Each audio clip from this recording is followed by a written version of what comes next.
as of June 30th, 2010, as compared to $64.3 million at June 30th, 2009. So here in this first statement, the government actually tells you that it somehow lost almost $3 million. This, again, is called creative accounting, and we'll discuss that as we go. As of June 30th, 2010, $4,207,106 was unrestricted, meaning that technically it could be spent on anything they want to spend it on because it is unrestricted. Restricted net assets are reported separately to show legal constraints from debt covenants and enabling legislation that limit the school board's ability to use those net assets for day-to-day operations.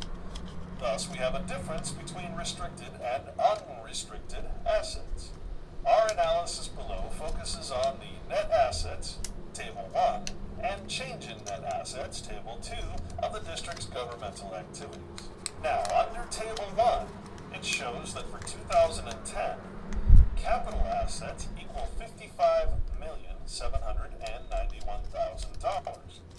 When we refer to a capital asset, we refer to buildings, construction equipment, and other objects and real estate that are not what we call liquid assets, things that can be sold immediately for cash. It also lists under current and other assets $20,222,000, which are, in fact, liquid assets, cash, and investments. We then move to the liabilities section where it states current liabilities of $4.8 million and long-term obligations of $9.4 million.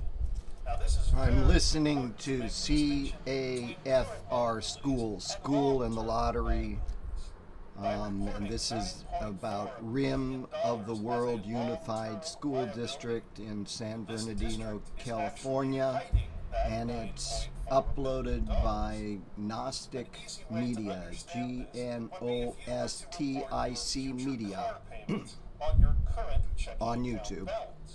So if your balance today is $10,000, and for next year you're going to pay $1,000 a month for your car payment, you could actually show, despite the fact that you have $10,000 cash in the bank today, that you have negative $2,000 because of your long-term obligations. This is how government hides its money, by reporting obligations without reporting the future or long-term assets that will actually cover the bills for those obligations. And under net assets, we see the capital, restricted, and unrestricted assets for a total of $61 million. But the next paragraph is what I want you to pay particular attention to, because this paragraph, of all the paragraphs in this comprehensive annual financial report, is the most important thing you will read.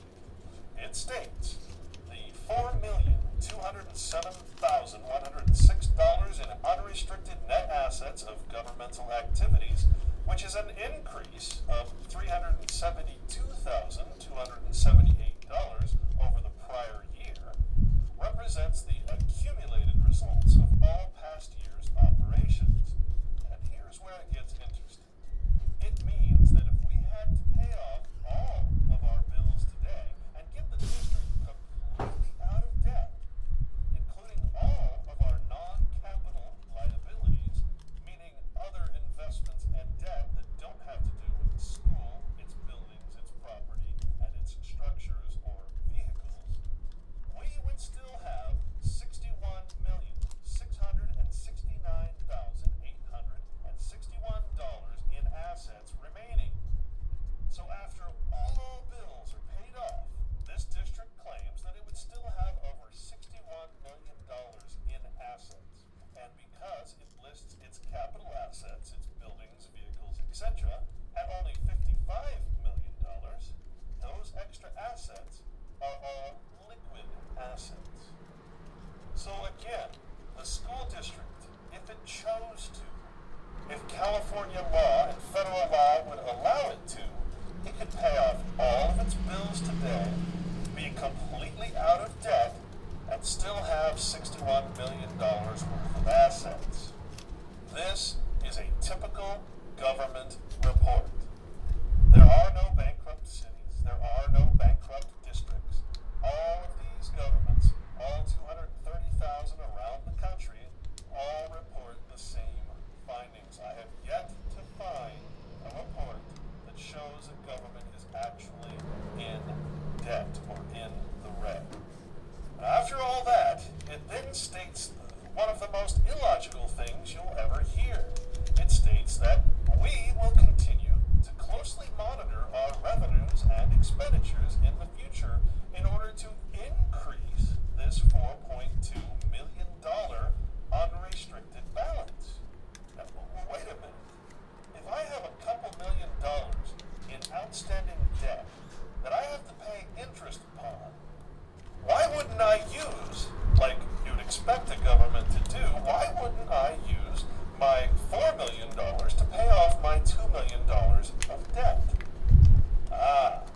Understanding that is understanding the whole concept of what government does with your taxpayer money. This is the organized crime we referred to in the beginning, because it's much more profitable to invest that $4 million than use it to pay off the public debt. And under the changes in net assets, again, it lists governmental activities, not including all of the non-governmental activities. And as you can see, the change in total net assets here is reported at negative $2.5 million. Now, didn't we just read that if the school district paid off all of its debt, it would still have over $61 million in assets? And yet here, to confuse the heck out of people, it states that in fiscal year 2010, the district is in the red by $2.59 million. This, again, is typical government creative financing, reporting governmental activities while keeping non-governmental activities a secret from the taxpayer. Now, as mentioned earlier, we come to the place where most of this money is being hidden from the people. These are some of the district's funds that it contributes taxpayer money to. It states that the general fund revenues were $6,141,000 less than projected at the time the budget was adopted in June 2009, and expenditures were $827,918 less than originally projected. Now again, this is a creative way of saying that the school district charged too much money. $833,000 too much. Now you'd think that the district would say, oops, we're sorry to the taxpayers, and refund that money. But this isn't how government works. Government invests that money instead and makes profit from that money. And through the creative accounting and reporting we've seen so far, it hides that money by reporting that it has future liabilities. The majority of the revenue increases occurred in state and federal categorical programs, while expenditure decreases were related to spending limits due to the flexibility of categorical funds and a combined effort from all departments and groups to cut costs. Now, under Table 4, we see some of the actual funds that government invests this money into. Most people know about the general fund. The general fund is reported on the taxpayer budget. But did you know about the adult education fund, the child development fund, the cafeteria fund, the deferred maintenance fund, the building fund, the capital facilities fund, the county school facilities fund, special reverse fund for capital outlay projects, bond interest and redemption funds, and the tax override fund? Well, isn't that interesting? That's a whole lot of funds, and we see that the combined balance of those funds in liquid assets that could technically be spent on anything at the end of fiscal year June 30th, 2010, we show over $15 million extra dollars in liquid assets, for which they show as a decrease of $1.19 million from the previous year, meaning that that money was transferred somewhere else and not replaced in these particular funds.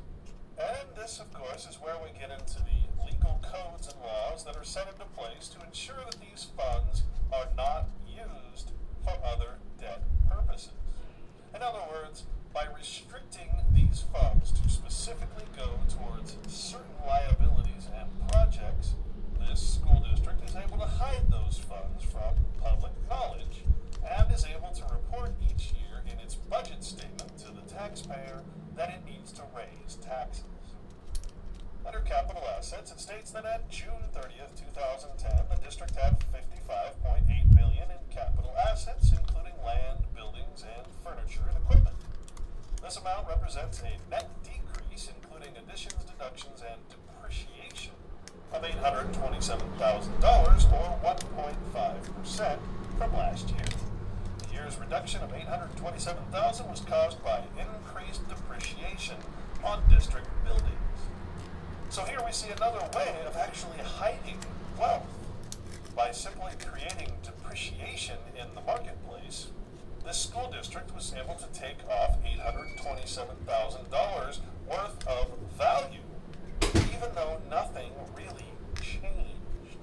The concept of inflation and deflation is a creation of your government, and it is very much used for this purpose, to either decrease or increase the value of real estate and other capital assets so that it may make a profit off of that decrease or increase. Remember that someone's loss is always someone else's gain. This is a very important rule, for there are always two sides to every trade. Someone is always making money. And again, here we see the long-term obligations listed, where it states at the end of this year the district had $9.4 million in long-term obligations. The general obligation bond portion of this amount is $8.1 million. The remaining $1.3 million represents compensated absences, retirement incentives, and other post-employment benefits, OPEB. The primary component of the increase is the inclusion of OPEB not included in the prior year notes. We present more detailed information regarding our long-term obligations in Note 8 of the financial statements. Other lease obligations, primarily for copiers and vehicles, are not included in this item because they are funded from the current operating budget. Now, it's important to note under Table 6 what general obligation bonds are. Here, it lists them as general obligation bonds, but in parentheses it states that they are financed with property taxes. What that really means is that these loans or bonds are collateralized with your property. When it states that these loans or bonds are financed with property taxes, that puts the requirement on government to collect property taxes. And if it cannot collect the property taxes, it will go into default, having to create more bonds or loans to repay the old obligation bonds, and in the process raising your property taxes even more. When this states that these bonds are financed with property taxes, the truth of the matter is that they are financed and backed with your property. For if you don't pay your property taxes, this government will take your property. And this is very important to understand. If you wish to know how powerful this cabal, this legal mob is, then don't pay your property taxes and see what happens. Also important to note is the retirement incentive of $498,000 for 2010. Now, one has to ask why you would offer a retirement incentive for a government employee. Why would you offer early retirement and pay all kinds of money in the millions and millions of dollars for people to retire early and then charge that retirement income to the taxpayer? Why taxpayers allow this is really a question I can't answer. Why do you allow it? Also important to note here is that under significant accomplishments of fiscal year 2009 and 10, it states that the district was successful in its continued efforts to sustain the average daily attendance as a percentage of pupil enrollment, even as the enrollment decline continues. The average daily attendance figure is a very important percentage to school districts. For, as we see on the next page, in considering the district budget for the 2010 and 11 year, the governing board and management used the following criteria. Number 6 states unrestricted lottery is projected at $112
and Canada, or GFOA.